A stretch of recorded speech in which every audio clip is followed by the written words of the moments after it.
Okay, let's dive into this. Welcome to The Explainer. Today, we're taking a look at what you could call the invisible railway machine.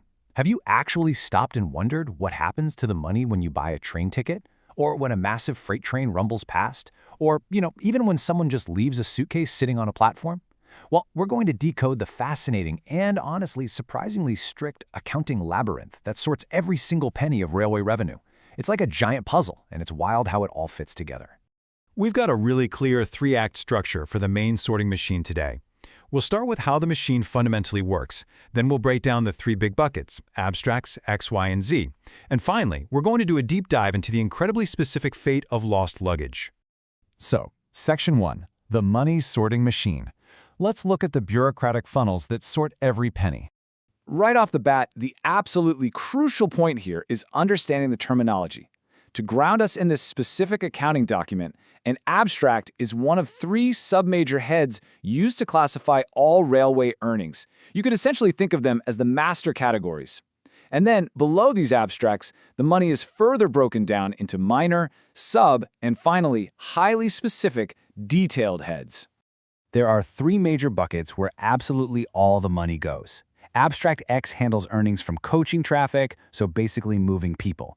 Abstract Y is for goods traffic, which covers the just massive scale of all the freight operations. And Abstract Z is for sundry other earnings, which, well, as you'll see in a bit, is this wild, beautifully chaotic catch-all drawer for everything else.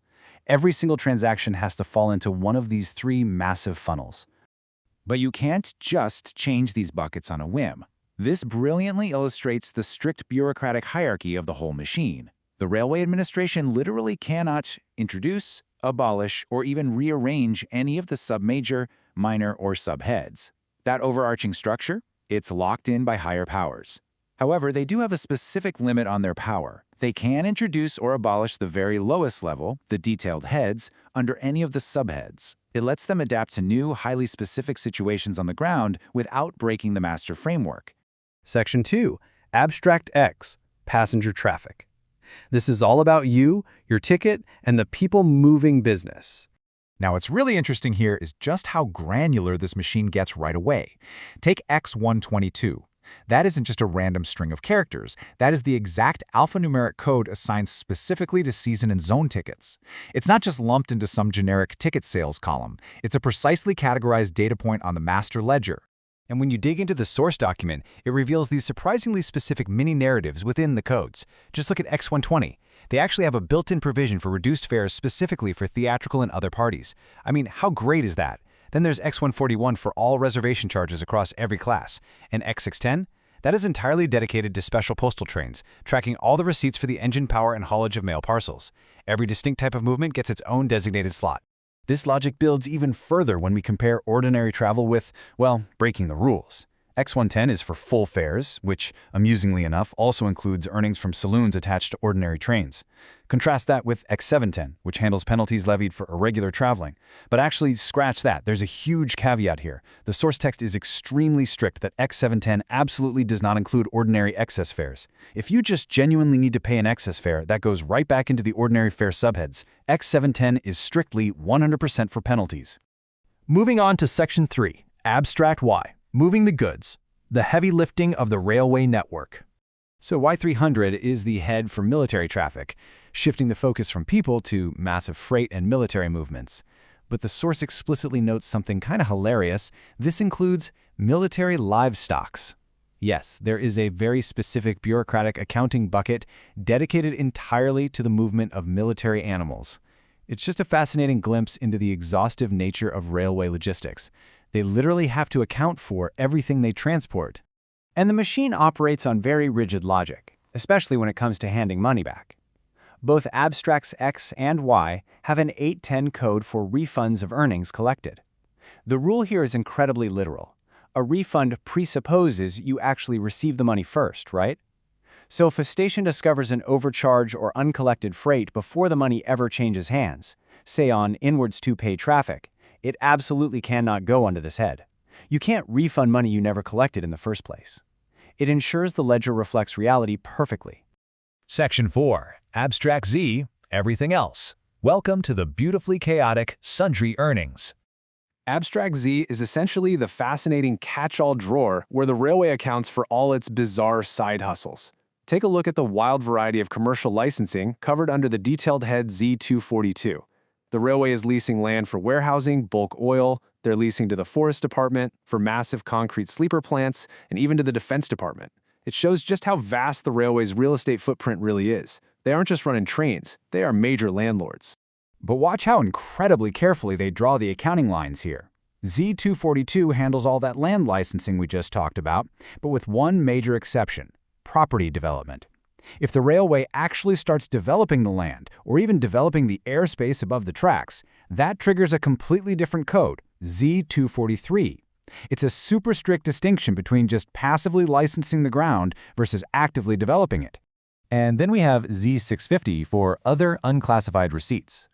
This brilliantly illustrates the incredibly specific nature of what the railway actually charges for. We're talking survey fees received from private bodies, receipts for individual railway publicity, maintenance charges for approach roads to oil sightings. But the absolute most interesting one for sure?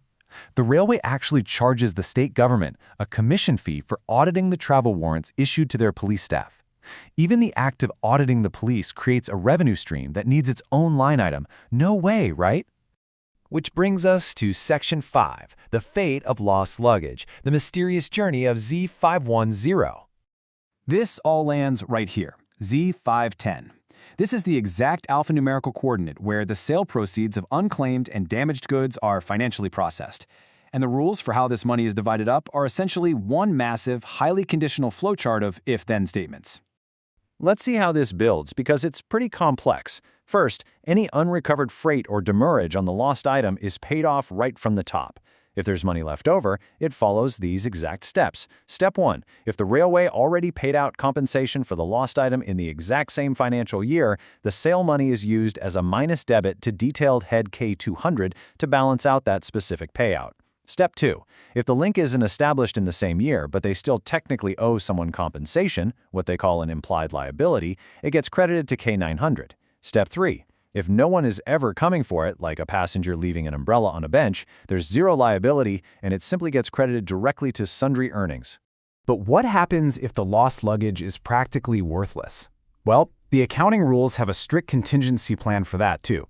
If a damaged consignment doesn't even sell for enough to cover the freight charges it racked up, the difference is charged to the compensation account under K200.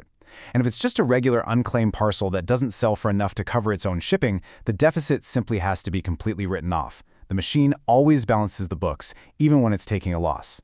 To conclude our lost luggage saga, the source text outlines what to do in exceptional cases, because sometimes the railway just auctions off a massive blind lot of unclaimed items all at once, meaning they couldn't possibly match individual sale prices to individual freight costs.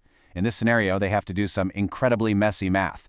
They aggregate all the freight costs for the entire lot and then adjust it proportionally against the total mass sale proceeds based on those previous flowchart rules.